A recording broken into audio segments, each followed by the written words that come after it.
Yes, ladies and gentlemen, thank you for loving, of course, this program. Let's talk about money by your man Angel. Of course, your man Angel is the one who's taking you through every single day about this beautiful program.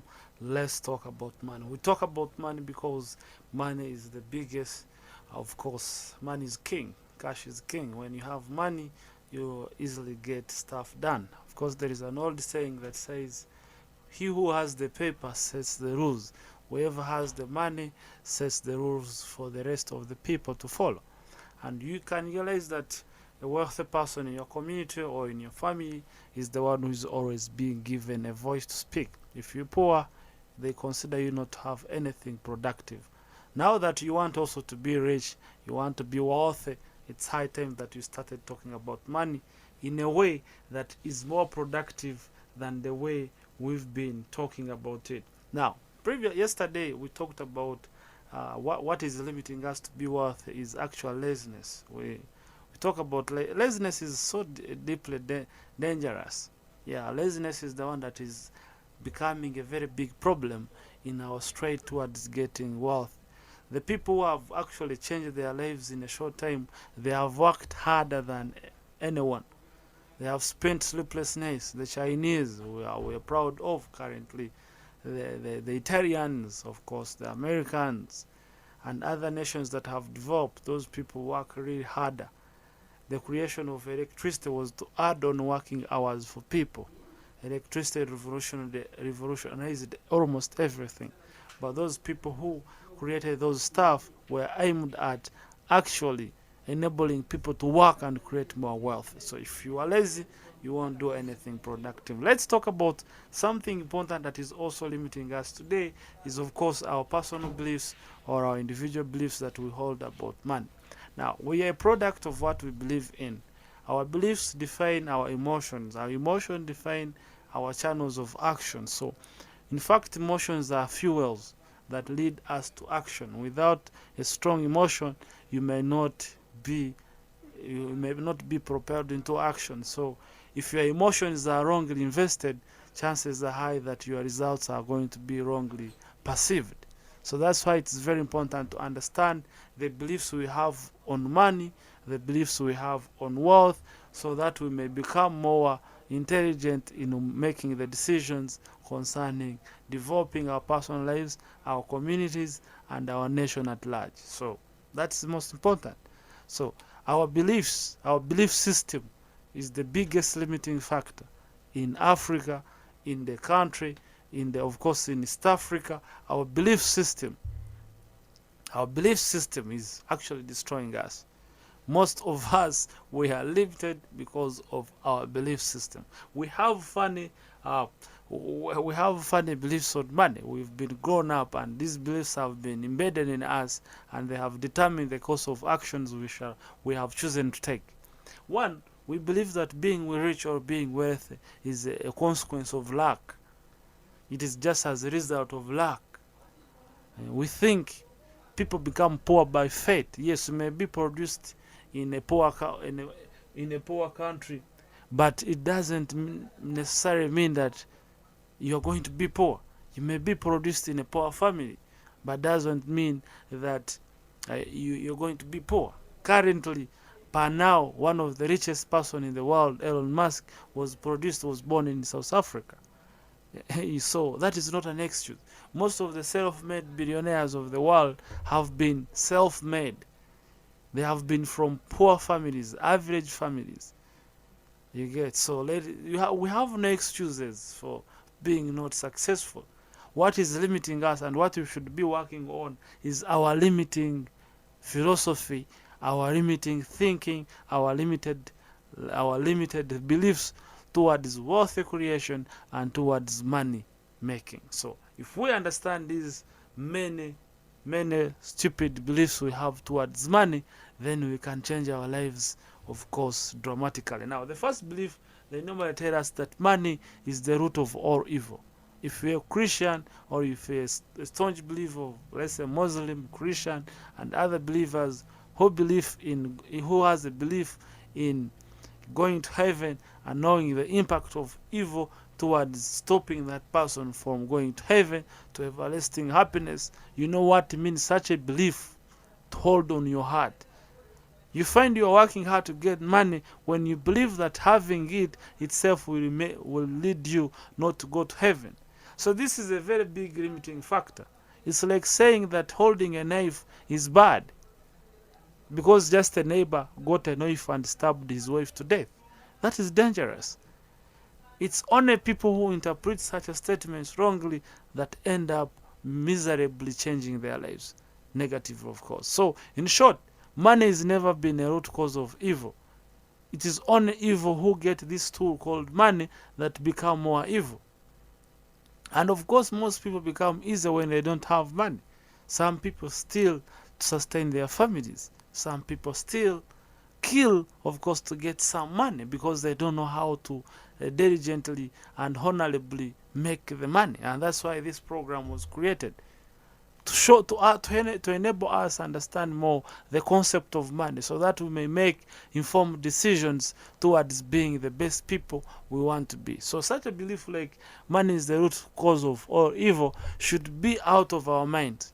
I'll give you an illustration of a knife. A knife is a good tool. We use a knife to cut the stuff we are going to eat. We use a knife to cut stuff, man. However, if you wrongly use it, it doesn't mean that the knife becomes evil. You get? So pangas are used to cut firewood, trees, what.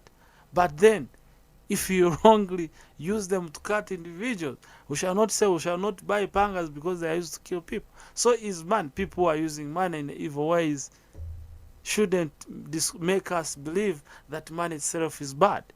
So you shouldn't see money as a bad thing. Money is a good thing. We need money. We should breathe money. We should accumulate more of it, but in a very honorable way. So if you can kill someone for money, then you don't deserve even yourself to survive, to live. So in short, that is one belief that we have. Some of us also believe that money is dirty. There is no single way how money shall ever be dirty. If you believe that money is dirty, then it's okay. Keep on believing, but you'll keep being poor. Your beliefs are the ones that organize the motions of your body or of your mind. If you have a wrong belief on something, you will never conceive it rightly, and your action will be wrongly directed. So, if we can eliminate this belief of money being evil, then we can become successful. The third, of course, belief is that I don't deserve to be rich. There are some people who think they don't deserve to be rich. I ask myself, where did you get that idea that you don't deserve to be rich? Yes? Where did you get that? Who sold that idea to you? You said it back to him or her. Whoever thinks he doesn't believe he doesn't deserve to be rich has a problem. Because these are the same people who end up begging from rich people. These are the people who are being belittled in the society. They are underlooked. They are looked as if they are useless in the society. So in short, this belief should be out of our mind. The other belief, of course, is money is only bent by the greedy and dishonest people. People still believe that people who have money are dishonest and greedy. It's not true. In the first, most people have invested more money in charitable activities, who have bought more trees to plant to save the environment, who have helped childless, fatherless or parentless children. They are rich people. So if they were greedy and dishonest, why would they do such charities? So in short, it's not true that all rich people are greedy and dishonest. And if you still believe in that, you have a problem in your head. You got to change. The other thing is, of course, that money corrupts. Yeah, most people think when you get money, you get corrupted.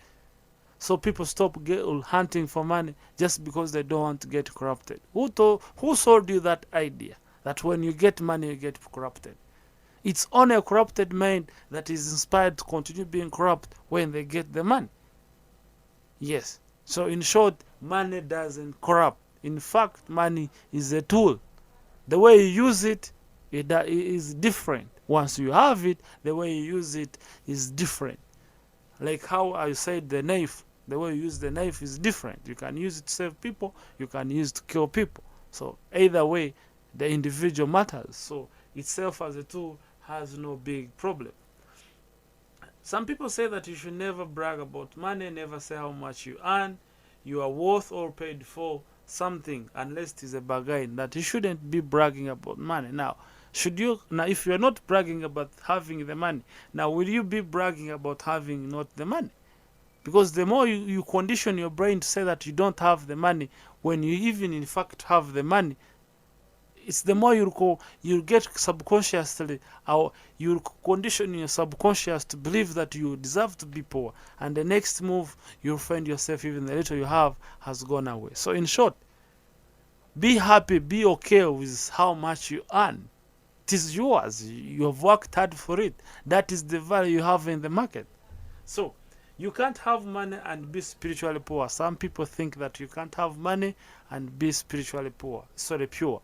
This is a limiting thinking. Having money doesn't stop you from being spiritually poor. Most of our spiritual leaders in different holy books, as it is said, most of them had a lot of the money, had a lot of wealth. So there is no how you can justify this of course, this thinking. Job had a lot of wealth and remained spiritually poor according to the Bible. And so is personalities in other holy books. The other thing is that you lose friends when you get rich. Yeah, this is somehow true, but it's also a limited thinking. You lose friends, poor friends who don't want to associate with rich people. Automatically you lose them. And of course you'll get more rich friends who can also enrichen you and make your life more better. So in short, happiness and money make no bedfellows. That you can't be happy when you have money. Now the question is, can you be happy when you don't have money? The truth is no. I have been poor. I know how it feels not have money and happiness. I know. You don't need to educate me about that. And poor people who have become rich know this very well. There is no how you can convince me that you can be happy when you cannot even afford a glass of water, a glass of milk for your children, when you cannot afford a decent school for your children, when you cannot afford to provide to your family, when your mother gets sick and you can't pay the hospital bills, and you say you're happy. And if you are happy, then you're a sociopath. You have a problem in your head. You need to be treated. So there is no how you can say that happiness and richness doesn't make bedfellows. The other thing, of course, is that the more you have the money, the more you want. It is in human desire to have more, but it takes discipline and self-control to have a limit on how much you should have. But if there is a possibility of honestly getting more money, there is no evil in honestly getting more money. And you shouldn't fail to accumulate more. So the other thing is that it's somehow better to be poor. Some people think that it's somehow better to be poor. Well, I don't know how true is that. But if you still have that thinking, it's high time that you change. The other thing is, I wasn't meant to be rich. If I were, I would have been now. Some people believe that they were created not to be rich. They still believe in fate, that things happen according to the natural order. Like this is how it was made. Some people are choosing to be rich, others were choosing to be poor. That is craziness. That is crap. No one was choosing to be rich, no one was choosing to be poor. The way richness or wealth defines your value in the market. The more value you add to the market, the more wealthy you become. So if you have no money, you have no value to the people, to the market. And market means people. You are not helping enough people solve their problems, or you are not helping enough people reach their goals. That's why you're poor. That's why I'm poor. So the other last belief that you should also look at, that I'm not the right type to be rich, that you're not the right type to be rich. So wealthy people believe in wealth. They have good, not other than limiting, of course, other than limiting beliefs. So it's high time, ladies and gentlemen, that you stood up and work on your belief. If you've loved this program and you missed the previous ones, you can still check them, of course, at Angel Bahabwa. That is the YouTube channel, and still you can check them at Angel Bahabwa, the Facebook page. Let us stay connected as we learn and discuss more about the art of accumulating more wealth. Ciao.